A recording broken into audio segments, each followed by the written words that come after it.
ಆಕಾಶವಾಣಿ 90 ವರ್ಷ ತುಂಬಿದೆ.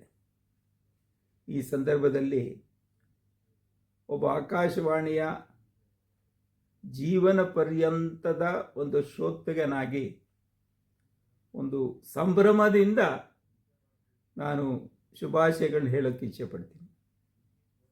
ಒಂದು ನನಗೆ ಅನಿಸೋದೇನು ಅಂದರೆ, ಆಕಾಶವಾಣಿ ಹೇಗೆ ಅಂದರೆ 90 ವರ್ಷದ ಇತಿಹಾಸ ಅಲ್ಲ, ಅದು ಭಾರತದ ಜೀವನದ ಸಮಾಜದ ಮೌಲ್ಯಗಳ ಪ್ರತಿರೂಪ ಆಕಾಶವಾಣಿ. ಈಗ ನೀವು ಆಕಾಶವಾಣಿಯ ಕಾರ್ಯಕ್ರಮ ನೀವೆಲ್ಲ ಕೇಳ್ತಾ ಇದ್ದರೆ ಆ ಮೌಲ್ಯಗಳು ನೆನಪಾಗುತ್ತೆ, ಆ ಜೀವನದ ವ್ಯವಸ್ಥೆ ನೆನಪಾಗುತ್ತೆ, ಆ ಸಮಾಜ ನೆನಪಾಗುತ್ತೆ, ಅಲ್ಲಿರುವಂಥ ಪರಂಪರೆಯ ನೆನಪಾಗುತ್ತೆ.